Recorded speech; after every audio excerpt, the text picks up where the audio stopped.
तो दोस्तों सीडीएसएल यानी कि सेंट्रल डिपॉजिटरी सर्विस लिमिटेड के रिजल्ट्स अभी अनाउंस हो चुके हैं। कल अनाउंस हुए हैं इसके Q4 के रिजल्ट्स। एक बार आइए देख लेते हैं कैसे रिजल्ट्स हैं। कंपनी का शेयर जो है वो ऑलरेडी 40% गिर चुका है अपने ऑल टाइम हाई से। 1800 के आसपास का ऑल टाइम हाई रहा है, वहां से अभी 1200 रुपए के आसपास चलते हुए नजर आ रहा है। अब क्या रिजल्ट के बाद और फर्दर गिरावट देखने को मिल सकती है, एक बार देख लेते हैं। तो देखिए यहाँ पर सीडीएसएल का शेयर अगर आप देखेंगे तो एक कंसोलिडेशन मोड में चल रहा है। वन साइडेड गिरावट आपको यहां से 2025 के बाद से देखने को मिली है। पहले लोअर लेवल पे चला, फिर गिरावट आई, 1100 तक चला गया था, फिर रिकवरी आई है और फिर दोबारा से गिरावट देखने को मिली है। ओवरऑल रिजल्ट्स की बात करें तो रिजल्ट्स में अगर हम देखते हैं ईयर ऑन ईयर पहले बात करें तो 224 करोड़ से प्रॉफिट सेल्स जो है वो 263 करोड़ हो गई है। मार्जिन से अगर आप देखेंगे तो मार्जिन पिछले कई क्वार्टर्स में लोएस्ट मार्जिन है 44% के। और एज अ रिजल्ट अगर आप देखें तो जो क्वार्टरली नेट प्रॉफिट है उसमें एक अच्छा खासा गिरावट है। ईयर ऑन ईयर अगर देखते हैं तो 100 करोड़ से गिर के 80 करोड़ के रह गए। लगभग 15-20% के आसपास का year on year D growth देखने को मिली है। अगर अगर ईयर क्वार्टर ऑन क्वार्टर भी देखते हैं तो पिछले क्वार्टर में 304 करोड़ के आसपास की सेल्स थी, इस बार 263 करोड़ रह गई और प्रॉफिट 133 करोड़ से गिर के 80 करोड़ के आसपास रह गए हैं। तो किसी भी एंगल से अच्छे पॉजिटिव रिजल्ट्स यहां पर नहीं है। एक बार देखते हैं कि सेल्स में कहां दिक्कत आई है। तो देखिए फाइनेंशियल परफॉर्मेंस की अगर हम बात करते हैं तो ओवरऑल अगर परफॉर्मेंस देखते हैं तो लास्ट टाइम हमने यहां पर इसके देखा था ग्रोथ। अगर कंसोलिडेटेड लेवल पे देखते हैं तो 256 करोड़ से यहां पर जो इसकी इनकम है वो 268 करोड़ है। ईयर ऑन ईयर ग्रोथ देखने को मिली है, लेकिन ओवरऑल गिरावट आपको देखने को मिली है।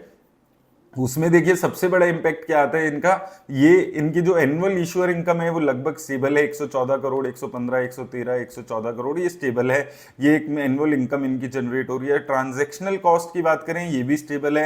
ये हर साल हर क्वार्टर में जो ट्रांजैक्शन रिलेटेड कॉस्ट है वो इनकी सिमिलर नजर आ रही है। तो देखिए एक तो इन दो कॉस्ट में बहुत ज्यादा ग्रोथ नहीं हो रही है। दूसरी जो इनकी ग्रोथ आती है जहां से वो है आईपीओ सीए इनकम। तो यहां पर अगर आप देखेंगे पिछले दो क्वार्टर से आईपीओ और सीए इनकम में 62 करोड़ 59 करोड़ थे, जो अभी घटकर 17 करोड़ के आसपास रह गया है। बाकी जो इनकम इनकी देखेंगे ऑनलाइन डेटा वो भी सिमिलर नजर आएगी आपको। अदर इनकम में थोड़ी सी गिरावट है, लेकिन मेजर जो गिरावट आपको देखने को मिली है वो इनकी आईपीओ रिलेटेड जो इनकम होती है उससे देखने को मिली है। मार्केट में जब नेगेटिविटी आती है, क्रैश आता है, तो बहुत ज्यादा आईपीओ आपको आते हुए नजर नहीं आते हैं और इसी वजह से इनका इनकम इंपैक्ट हो रहा है। तो जिस भी क्वार्टर में आपको ये दिखे कि इस क्वार्टर में तो बहुत सारे आईपीओ आ रहे हैं, तो मान लीजिएगा सीडीएसएल के रिजल्ट आपको अच्छे देखने को मिलेंगे। अब अगर हम कॉस्ट की बात करें तो देखिए हुआ क्या है, कॉस्ट इनकी अगेन फिक्स्ड कॉस्ट हैं सारी, majorly employ cost, IT cost, SEBI IPF की कॉस्ट वो सारी फिक्स्ड है। टैक्स के कॉस्ट लगभग फिक्स्ड है। अदर एडमिन कॉस्ट में थोड़ा सा इनका हर क्वार्टर में अब उछाल देखने को मिल रहा है। 54 करोड़ की थी, 57, 63, 65 और इस क्वार्टर में 70 करोड़ की ये कॉस्ट हो गई है। तो देखिए इनकम में थोड़ी सी गिरावट आई है और कॉस्ट इनकी जो ओवरऑल वैसे एक लिमिटेड ग्रोथ इनकी देखने को मिलती है, तो कॉस्ट में अदर एडमिन कॉस्ट जो है उसमें उछाल देखने को मिला है और एज अ रिजल्ट इनका जो नेट प्रॉफिट है वो क्वार्टर ऑन क्वार्टर 100 करोड़ से गिर के ईयर ऑन ईयर 100 करोड़ से गिर के 80 करोड़ के आसपास रह गया है। यहाँ पर अगर आप देखेंगे इनकी जो इंप्लॉय कॉस्ट है 54 करोड़, अदर एडमिन कॉस्ट है 54 करोड़ से बढ़ के 70 करोड़ हो गई। तो कॉस्ट इनकी बढ़ रही है, जैसे इंप्लॉय कॉस्ट वो हर साल थोड़ा बहुत इंक्रीमेंट होता ही है सबका। इसके अलावा इनकी जो आप देखेंगे आईटी कॉस्ट है वो इंक्रीज हो रही है। तो कॉस्ट इंक्रीज हो रही है, लेकिन उसके बेसिस पे हमारी इनकी जो एनुअल इनकम है, ट्रांजैक्शन चार्जेस है, वो सारे इंक्रीज नहीं हो रहे हैं। और इसका दूसरा सबसे बड़ा रीजन यही है कि ये थोड़ा सा साइक्लिकल बिजनेस है। मार्केट चलेगी तो यहाँ पर ज्यादा उछाल देखने को मिलता है, मार्केट में गिरावट आती है तो इनकी ट्रांजैक्शनल कॉस्ट में कोई उछाल नहीं है, इनके एनुअल इनकम में कोई उछाल नहीं है, डेटा चार्जेस में कोई उछाल नहीं है, तो वो फ्लैट इनके नंबर्स आपको देखने को मिल रहे हैं। अब बात आती है यहाँ पर वैल्यूएशंस की। तो देखिए वैल्यूएशंस इनकी काफी ज्यादा यहाँ पर अब नजर आने लगी है। देखते ही देखते इनकी जो वैल्यूएशंस है वो 58 के आसपास की वैल्यूएशंस है।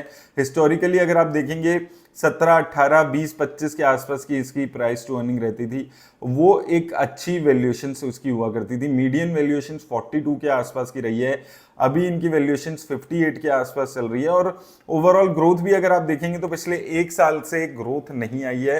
जो ओवरऑल सेल्स है उसमें 6% की ग्रोथ है और प्रॉफिट में तो गिरावट ओवरऑल देखने को मिली है 13% के आसपास की। और देखिए मैंने लास्ट क्वार्टर में भी जब इसके रिजल्ट्स आए थे हमने बात की थी तो मैंने आपको यही चीज बोली थी कि शेयर अच्छी है, कंपनी अच्छी है, कोई ऐसी दिक्कत वाली बात नहीं है, कंपनी के फंडामेंटल स्ट्रांग है, अच्छा मोनोपोली बिजनेस है, लेकिन वैल्यूएशंस अच्छी नहीं है। वैल्यूएशंस अभी भी इसकी ज़्यादा नज़र आ रही है। एनएसडीएल जो सिमिलर बिजनेस में कंपनी है उसकी प्राइस टू अर्निंग 46 के आसपास है, वहीं इसकी 58 के आसपास हो चुकी है। तो वैल्यूएशंस कहीं से भी अभी अट्रैक्टिव इन्वेस्ट करने लायक नहीं नज़र आती है। वो सबसे बड़ा चैलेंज इस कंपनी के साथ रहने वाला है। और बिजनेस ऐसा है कि इनके हाथ में कुछ नहीं है, मार्केट चलेगी, लोग ज़्यादा इन्वेस्ट करेंगे, ज़्यादा डीमैट अकाउंट खुलेंगे, ज़्यादा आईपीओ आएंगे तो इनका फायदा होगा, नहीं आएंगे तो इनका फायदा नहीं होगा। बहुत ही सिंपल सा बिजनेस इनका, एक प्लेटफॉर्म है, एक सर्विस है जो ये प्रोवाइड कर रहे हैं। तो इसलिए मार्केट के साथ साथ ही ये कंपनी चलती है, लेकिन जो प्राइस टू अर्निंग है वो उस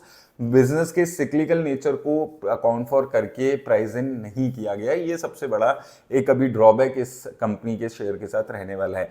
तो उम्मीद है आपको हेल्प मिलेगी इस वीडियो से। मेरी तरफ से बस इतना ही दोस्तों, धन्यवाद।